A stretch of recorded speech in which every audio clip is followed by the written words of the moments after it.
years ago, exactly to this day, that I moved from London to Norfolk. It wasn't a massive decision. It was kind of a decision that my husband and I decided probably in about 15 minutes. Quite crazy, I hear you say. Now, for us to choose Norfolk, there was a reason. My husband said, if we're going to move, sweetheart, it needs to be somewhere where you've got some friends, at least a handful. You need your friends. So I was very grateful for that. And 14 years previous to the day we moved, I also moved as a family of 3 with my parents to Norfolk. I was 14 years old, moving from Canada. We arrived in Norfolk not knowing anyone. In the time I'd been brought up in Canada, my mother had a part-time job that she shared with someone. So really it was a quarter-time job. It was brilliant. She was home every single day when I got home from school, and she was the person I saw every day and every morning, but I didn't really see my father much. He was working very, very hard in a really stressful job and actually had quite a bad temper, quite moody most of the time if the markets had gone down or something unexpected had happened at work. He wouldn't come home and share it with us. We just actually probably thought it was something we'd done. And we moved to Norfolk. My father had retired. He wasn't old, he was 42. It was quite great. He decided he was going to be a property developer, but work from home and be with me and my mum. It was great. I actually, for the first time in my life, got to really know my father. We were thick as thieves. He was so entertaining, charismatic. He would phone me up when I got my first job in London and say, darling, tomorrow, 3 o'clock, meet me in the Ritz for afternoon tea. I've just got this job. I can't just meet you. Yes, you can. Figure something out. And lo and behold, I did figure something out. I remember once him saying, I fancy steak frit for lunch. I said, yeah, me too. He said, come on then. And we got in the car and off we went, and we arrived at Dover. And we were on the ferry to Paris. Where else can you have steak frit? So I'd had so many happy memories with my father. Me, my mother, and my father, the 3 of us. My mother was somewhat in the wings, really. It was me and my dad playing crib, Scrabble, backgammon, any game that 2 could play. My mum, I thought she was actually quite weak. It wasn't until I was 24 years old I got that call. My father had been diagnosed with stage 4 stomach cancer. 9 short months later, he'd gone. It was awful. I can't put it into words, and I'm not going to try, because that is something to me that is so sacred. It's taken 15 years, really, for me to be able to talk about my father. I love my friends, actually, the ones that knew him. It gives me such comfort that they knew this crazy man that I talk about only now. It's taken 15 years, and it's taken me 15 years to realise that my mother was not weak. She was the glue, the invisible glue that held us together. She was the strength. And by my father's passing, it was a gift for me to regain that relationship with my mum. With my father here, that wouldn't have been possible. I can't explain why, but that is a good thing that came from a very bad situation. Fast forward back to 2 years ago, when I moved with my amazing husband and beautiful 8-year-old son, Jack, to Norfolk. Like I say, we made this decision quite quickly. We had some friends. They said, Nat, we're thinking about moving back to Norfolk. Do you fancy it?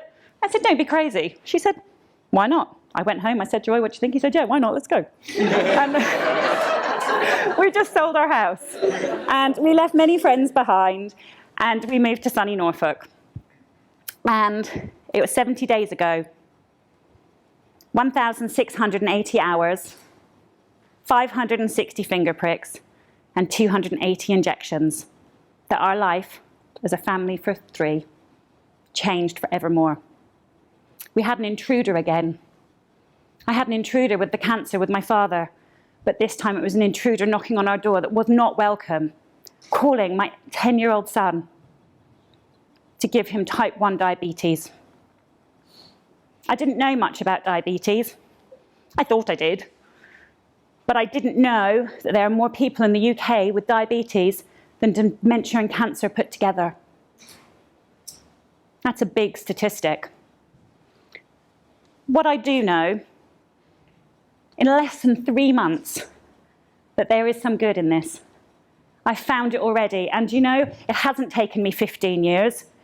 It's taken me probably about 15 days, actually, or maybe even 15 minutes. We sat in hospital, and my 10-year-old son looked at me and he said, I don't want diabetes, Mummy, but I'm going to deal with it.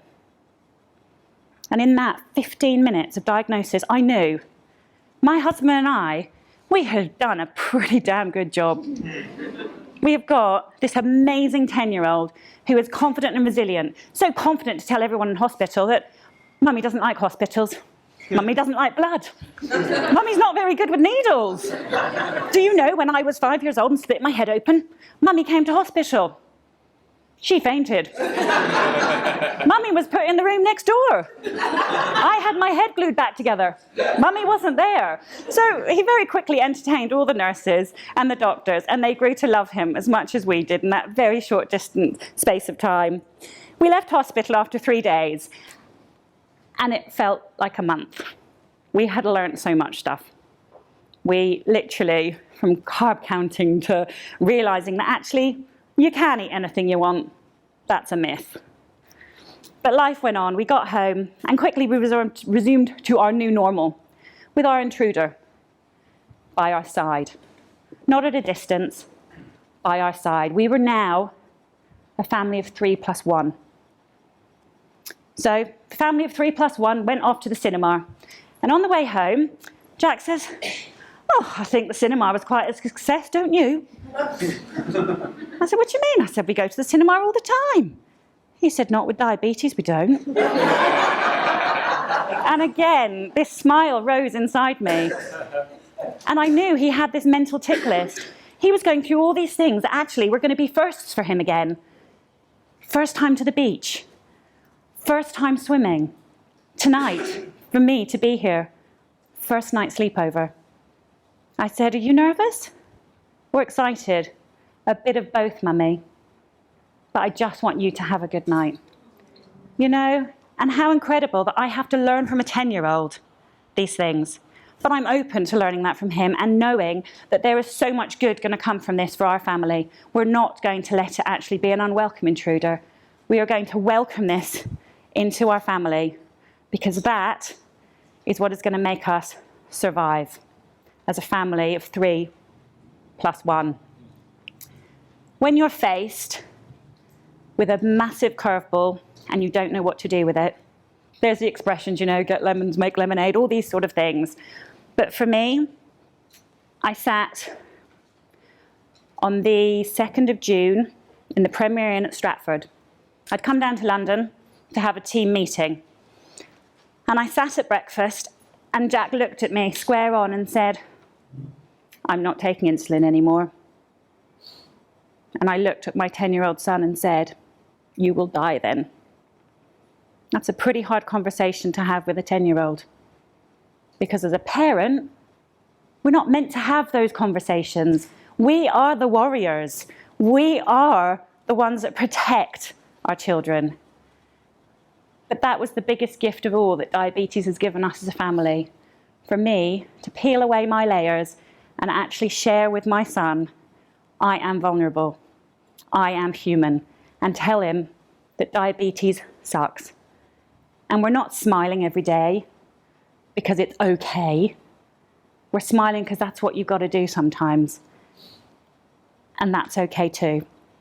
So welcome the unwanted, because the unwanted sometimes, and in my belief most times, can bring good, not just bad.